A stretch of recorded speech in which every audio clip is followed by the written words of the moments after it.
What's happening, everyone? Been doing some railroading lately. I've been more doing car stuff.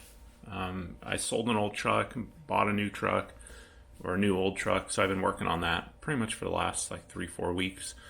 Got that to the point where it's good now, and the weather's turning bad, so I'm going back to building some trains. So this was actually what we're looking at here is a SN3 caboose. It's for the Denver, Rio Grande, and Western. It was a trout engineering kit, and if you've ever seen these or built one, it's just a pile of sticks and some drawings. To build one the way they want you to build it, I mean, it's too much work, and they don't really come out that well. So you can see these are the instructions. It's just a bunch of diagrams and not the easiest of kits to put together. So what I did was I took the drawings, I used my my cutting software, and I made some drawings for it and cut it out this thing with the laser. So the sides I used are basswood for the interior, and then the exterior, which is the darker brown, it's called laser board. So it's just a resin impregnated board, and it cuts really well with the laser. Because the wood stuff, once you cut it real fine, it just really breaks apart, especially basswood. There's no way you get any strength out of it. The laser board, I don't know if it'll focus on this, but you can see here's one of the window frames. This is what I've been making all my windows and really small fine details out of. I've built a lot of buildings this way, and it's worked out really well. The sides, as you can see, this is just, I've had to redo a couple pieces, but I use the laser to actually score the side, so it makes it look like siding. That way, because if you've ever had to cut these with a laser or anything, or even just scratch building, to get them everything square lined up, it's a pain. It's so much easier just to, especially with the laser, just to cut it all and then have it do all the scribing for you. So the only parts that I really used from the kit were these roof sections, because they're already pre-curved. I added some side pieces because it wasn't wide enough. I used this casting down here for the coupler, and it doesn't have the correct trucks. It actually has HO trucks on it right now. I'm waiting to find some SN3 caboose trucks. And then I used the brass rail castings, but this kit, I think somebody robbed it prior. It just had double these and no ladder. So I actually made the ladder out of brass stock, drilled it out, put brass or bronze wire through, and soldered it up in a jig that I made. It actually came out pretty good.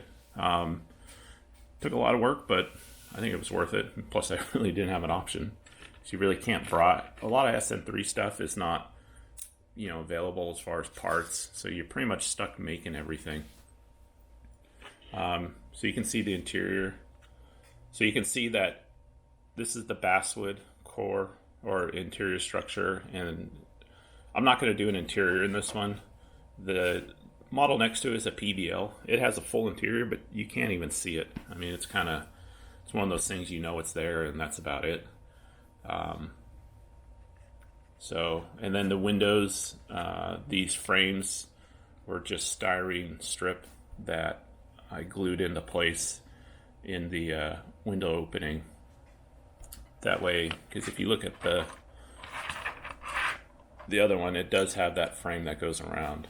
And this is pretty much the only way you can make that, or at least the way I figured out how to make it. So I'm going to leave the roofs off. I'm getting ready to prime this thing.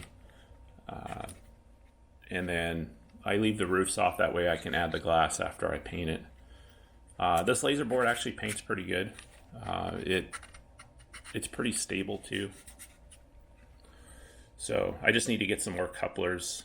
These are number 58s. Probably going to do that later today. And then the steps I'll add after, because the steps are actually white. But yeah, I just want to show you guys that I'm still doing some train stuff. I don't really have much else. The other thing I've been doing a lot of, I do a lot of, well, not a lot of work, but I do work for other people. So these are some of the ones that I've been, people wanted, and I've actually been making these in the plaques, and I'll show you for people's retirements.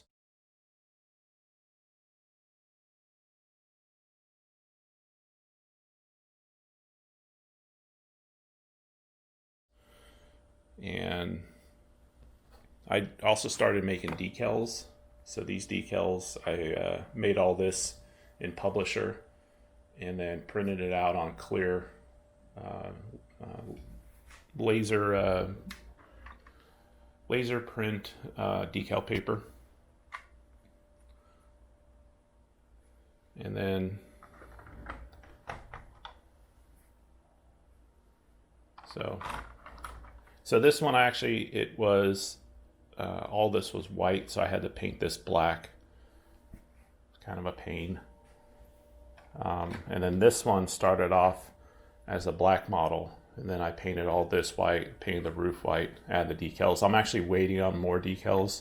I actually had to custom order some because I don't have an Alps printer, so I can't print white.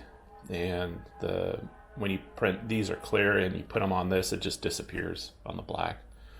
So I used a company called Bedlam Custom Decals. Just found them randomly on the internet. I sent the guy the stuff, and supposedly in a couple of weeks here, I'll get them back. The other thing with these, I don't know if you guys have ever used this. It's the Tamiya. It's the clear colors, so you can make it. You can actually do all sorts of stuff with them. This stuff works really good, especially for dyeing LEDs. So if you buy like a clear LED, you can change it to whatever color. Or if you have LEDs installed in a locomotive and you want to make them a little bit warmer, blue, red, orange, whatever, this stuff works really well for that. So I've been using it because these were clear light bars, and then I've been painting the inside. So I just got this. I need to do this side as blue, and then the center will remain clear. And I'll show you some photos of the completed stuff right now.